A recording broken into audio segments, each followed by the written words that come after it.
Señor presidente, muy buenas tardes. A través suyo saludar a todos los señores congresistas presentes y también al Contralor General de la República.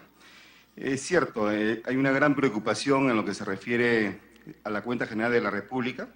El día de ayer lo hemos analizado en la Comisión de Presupuesto y es bastante triste que quienes incumplen, digamos, son la mayoría de los gobiernos regionales, por un lado, y los gobiernos locales.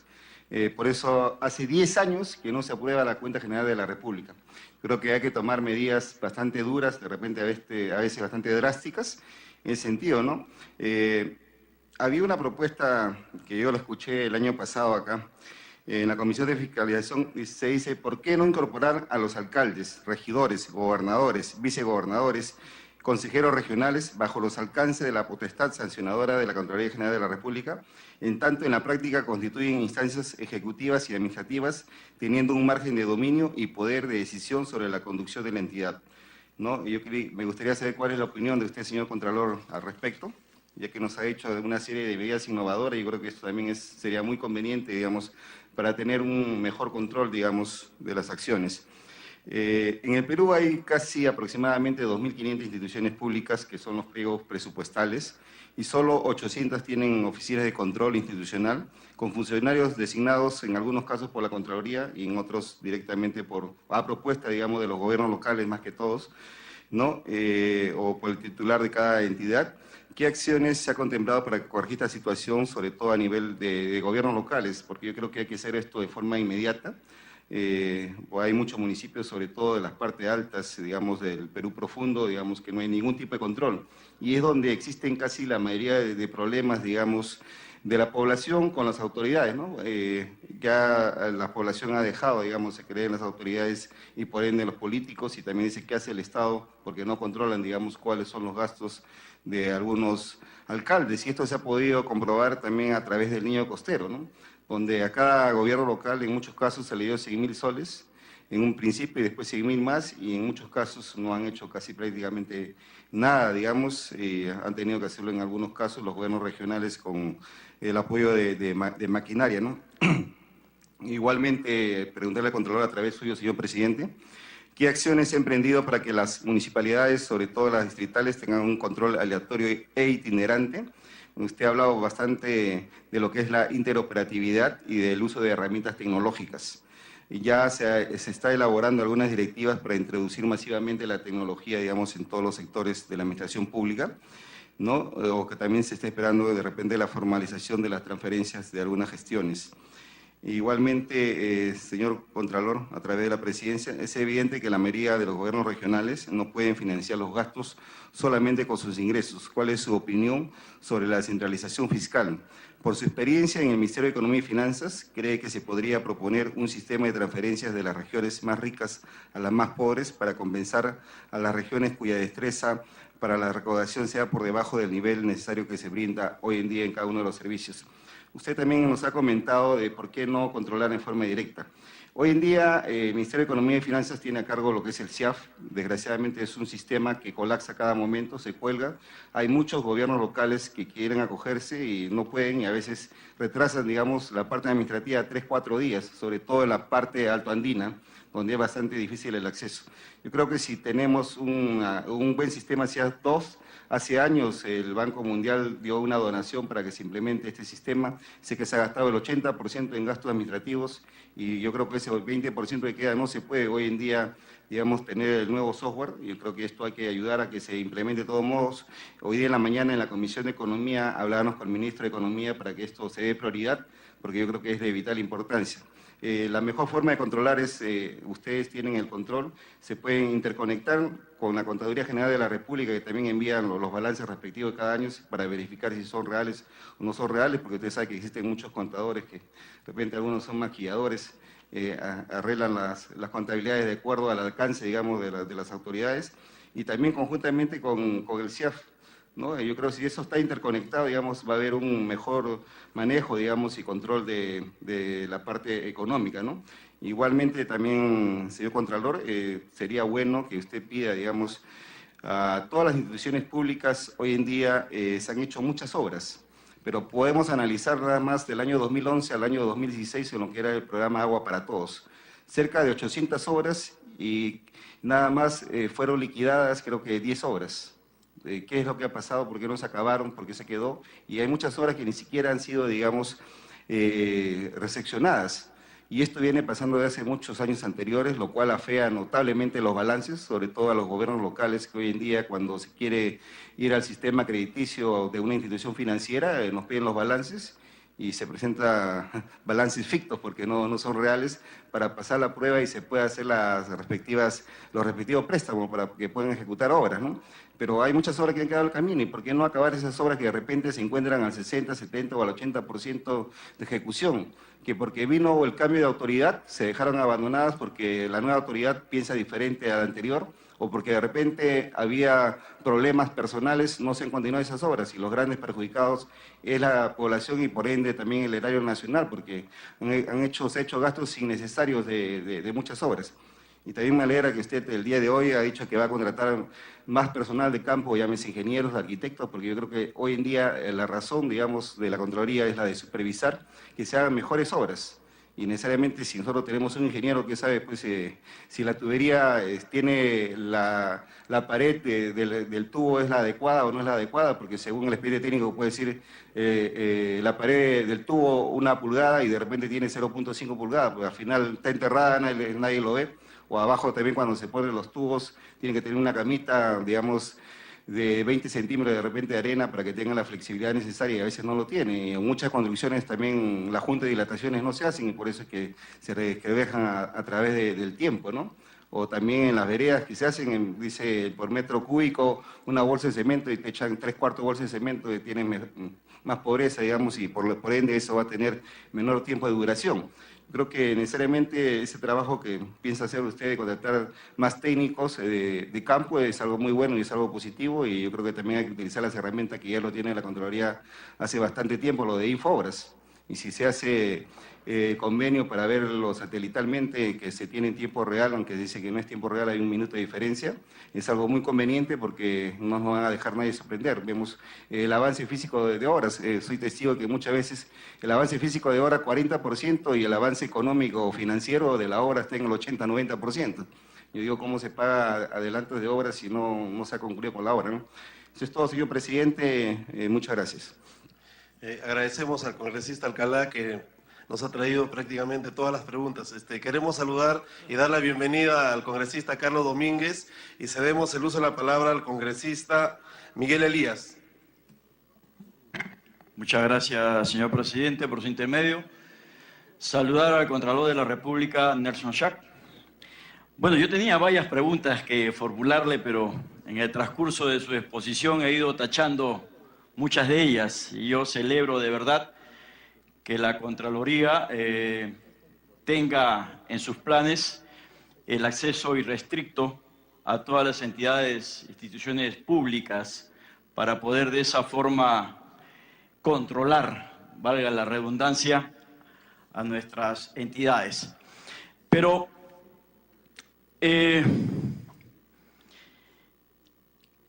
la corriente El Niño costero, que afectó a grandes regiones en el norte del país, también afectó a la región Ica, de donde provengo, lo mismo que la congresista Nanculía aquí presente. En esa oportunidad, señor Contralor, se otorgó a 27 municipalidades una partida de 100.000 soles, ¿no?, como algo imperativo para poder solucionar los problemas inmediatos que teníamos en nuestra región. Particularmente, le digo que nosotros oficiamos a la Contraloría de Ica el oficio 596-2016-2017, fue el 2305 de este año, para que nos informara cómo era la fiscalización que estaban realizando. Ellos nos respondieron diciendo que de 27 municipalidades de la región Ica, solamente 3 municipalidades habían respondido. La municipalidad de Nazca, la de Chincha Alta y el distrito de Parcona. Este último, señor Contralor, lo voy a poner como ejemplo, porque se destinó 200.000 soles. No informa las zonas afectadas que realmente tuvo. En nuestra semana de representación, nosotros visitamos ese distrito y solamente se focalizó el daño del Paso del Huayco por una avenida muy conocida, la avenida 7, donde se pudo observar el colapso del desagüe y el agua. Obviamente que si pasa un huaico por ahí, los desagües colapsan y automáticamente cortan el servicio del agua. Estos hechos fueron en enero del 2017. Sin embargo, a mi requerimiento, porque le cursé cartas a todos los distritos para que me informaran documentadamente en qué habían gastado los 100.000 soles, que me presentaran facturas, que me presentaran boletas de venta. Yo creo que eso es lo que quiere la población de sus congresistas, la correcta fiscalización y transparencia. Sin embargo, ellos presentaron comprobantes de adquisición de bidones de agua, alquileres de camiones frontales, volquetes, excavadoras, para la descolmatación, pero no nos dicen qué descolmataron, sin especificar qué zonas fueron utilizadas también estas maquinarias, los cuales obviamente pues dejan mucha suspicacia en la población. Se atendió a muchas otras necesidades que no fueron explícitamente explicadas según nuestro requerimiento.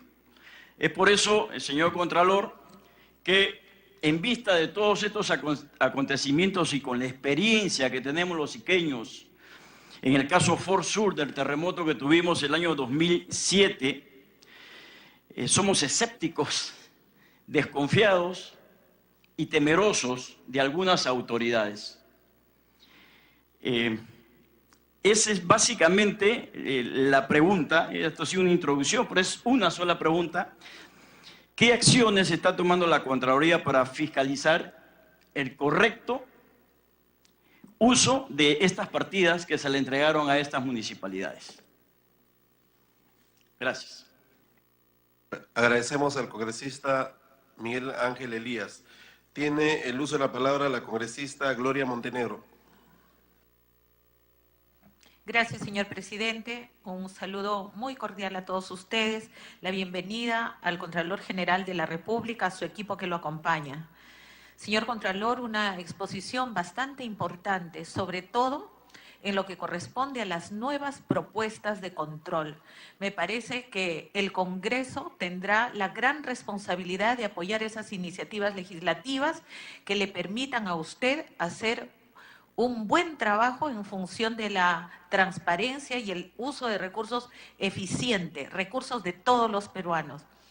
Señor Contralor, mi pregunta va con el mayor deseo de que le vaya muy bien en estos 7 años de gestión, que nos informe qué cambios ha hecho dentro de la Contraloría, porque para que esto funcione usted tiene que trabajar con personal de primer nivel.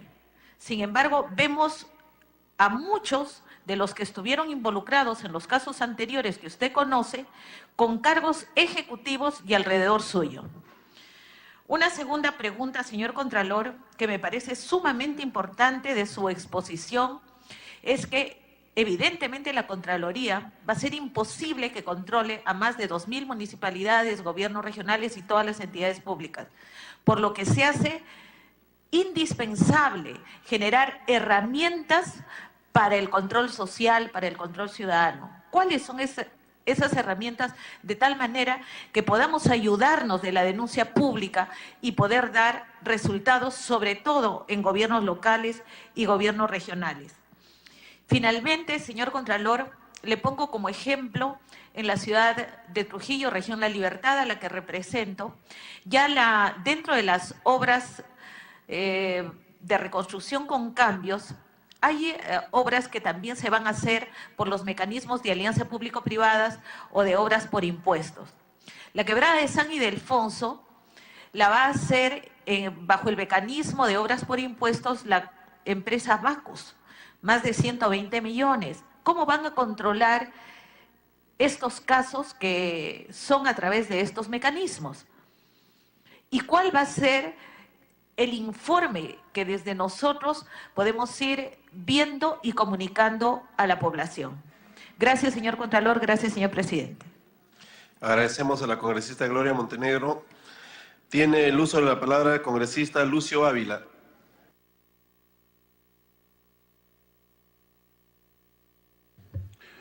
Gracias, presidente. Me está solicitando el congresista Miguel Ángel Elías una interrupción. Interrupción concedida al congresista. Con su venia, muchas gracias. Señor Contralor, yo olvidaba esta.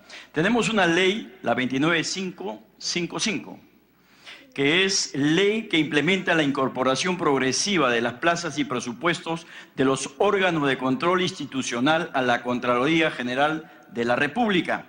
Se va a realizar de manera progresiva en 2 etapas a partir del año 2011. Quisiera saber, ya me respondió usted, señor Contralor. Muchas gracias.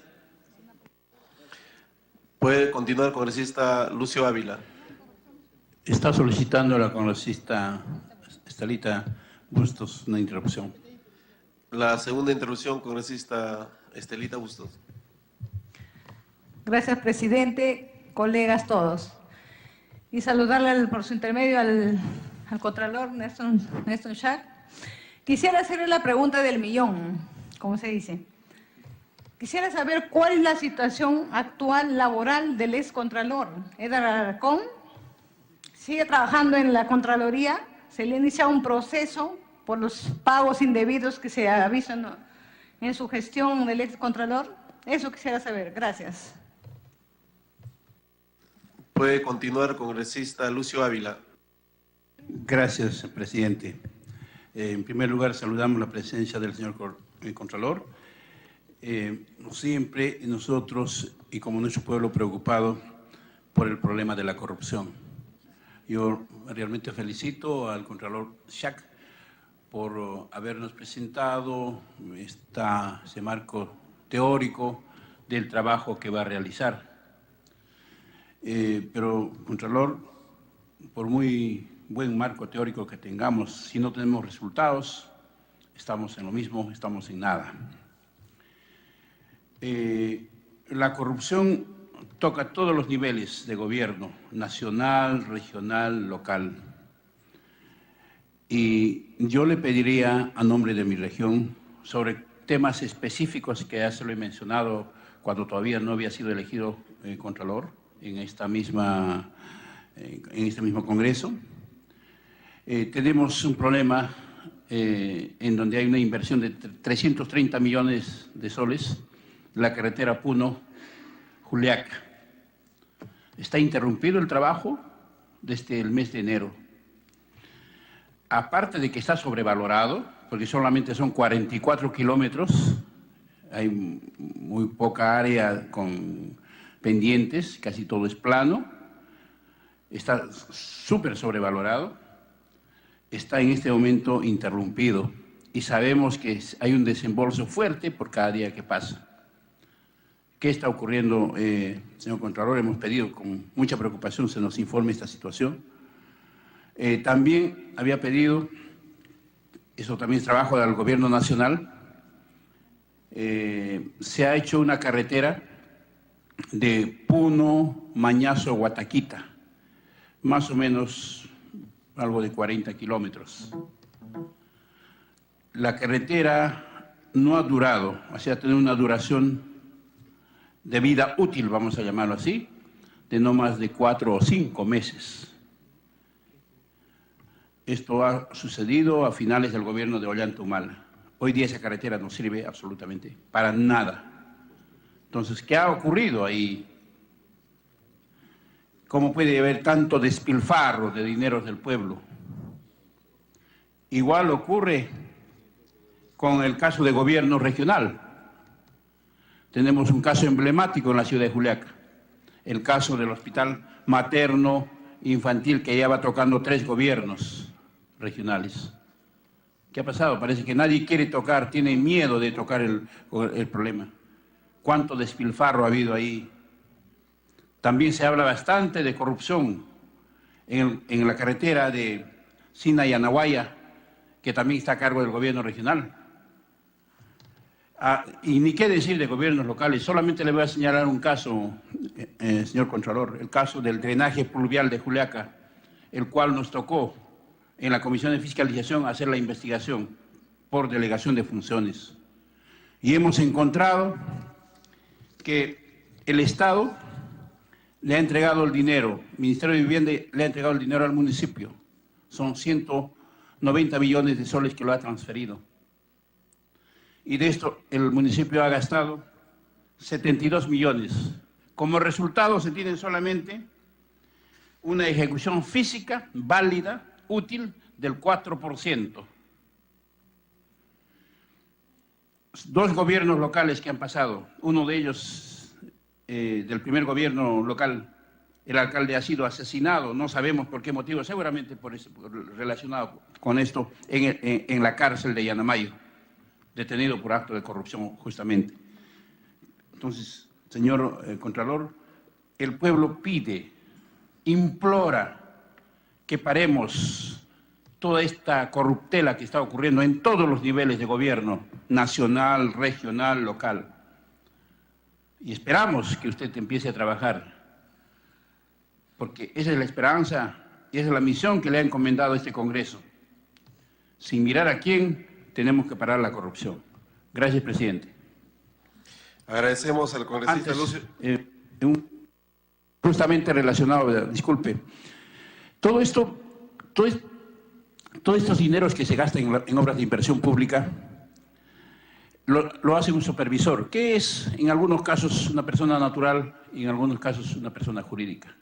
¿Y quién es el corresponsable? Porque él es el que se hace de la vista gorda cuando hay actos de corrupción. Entonces sería conveniente, señor Contralor, que se trabaje en una especie de supervisores que estén habilitados directamente por Contraloría, de tal manera que Contraloría puede pedir informes directos y si no cumplen los puede inhabilitar, porque no habría una forma directa en la que Contraloría tenga, digamos, ojos en todas las obras. Y habría que trabajar en esa dirección, señor Contralor. Gracias, presidente. Gracias, congresista Lucio Ávila. Tiene el uso de la palabra congresista César Villanueva. Gracias, presidente. Me saludo al señor Nelson Schack por su presencia acá y felicitarle, porque la propuesta del plan de trabajo sin duda es muy coherente y cubre muchos vacíos de lo que hoy hay en el sistema de control interno. Por su intermedio, presidente, quisiera destacar uno de los elementos que a mí me parecen altamente positivos y de ver cómo podemos implementarlo. Hay maneras incluso de financiarlos. El tema de control concurrente. El control concurrente, señor Contralor, es fundamental, justamente para evitar que al final tengamos en el control posterior de encontrar muchas sorpresas. Y el control concurrente es posible financiar, no necesita ni un centavo más que el Ministerio de Economía, que usted lo conoce bien, restrinja gastos. El control concurrente lo puede sacar de el tema de la supervisión. Supervisión que lo paga el Estado a través de los gobiernos locales o regionales y nacional, porque se contrata directamente un supervisor de obras. Pero este supervisor de obra, por la experiencia de 2 gobiernos regionales, hay que estar rezando para que te toque un supervisor transparente. Generalmente está muy ligado a las empresas constructoras. Y ahí, si ponemos el dedo, Contralor, vamos a lograr importantes avances. Segundo, es posible absolutamente posible que, y otra vez, sin herir los financiamientos que el MEF tanto te frena, porque es mejor invertir en la prevención que después estar diciendo tenemos 10.000 o 13.000 millones de soles que se lleva la corrupción. Es que en cada uno de los proyectos se puede estudiar a qué nivel de proyectos se puede afectar, que no es afectarlo, sino más bien ayudarlo, un pequeñísimo porcentaje que vaya directamente a ver el tema de control concurrente. Porque ciertamente que Contraloría en todos los procesos de licitación participa el Contralor de las SOCI regionales, pero como veedor. Entonces no ayuda mucho en el proceso, y los gobiernos locales, regionales y el gobierno central no tiene por qué ponerse incómodo de tener un control permanente, ¿no es cierto? Solamente tendrían incomodidad aquellos que de estos presupuestos públicos quieren sacar alguna tajada. Lo otro, presidente o Contralor, a través del presidente, es que siempre va a haber adicionales a las obras de infraestructura. Y eso lo va a haber siempre porque el expediente tiene un estudio muy general, el expediente técnico. Ningún o muy pocos proyectos tienen estudio de detalle de ingeniería. De tal manera de que siempre te encuentras en una obra de infraestructura temas que no has podido prever desde un estudio definitivo.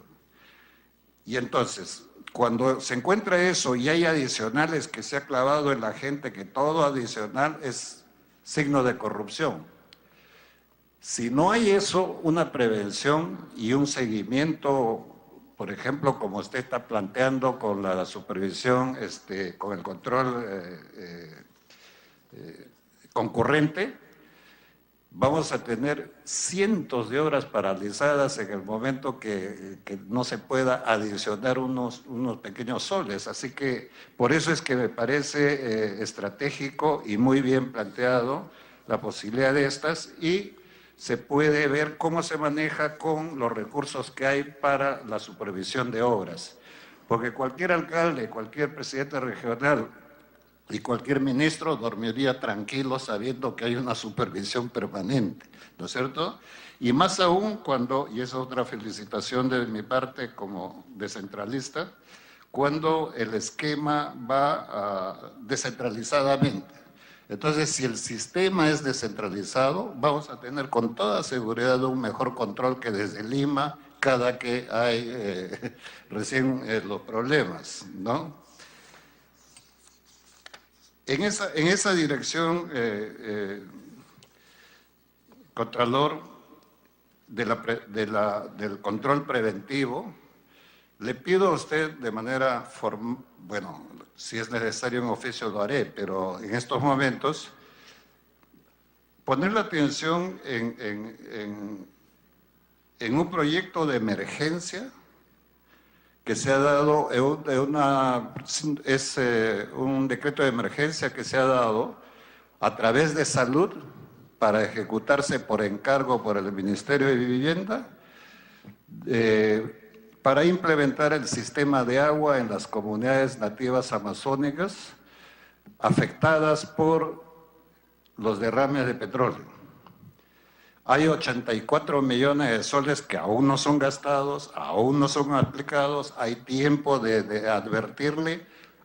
Yo ya le he advertido a Salud, le he advertido a Vivienda, le he advertido al primer ministro, le he advertido al presidente, pero he visto que el sistema continúa. Entonces, yo le pediría darle una mirada rápida a este decreto donde se va a invertir 84 millones de soles, un sistema de agua, ¿no? donde es manual, absolutamente manual, solamente poniendo lumbre en un balde para tratar de descontaminarlo.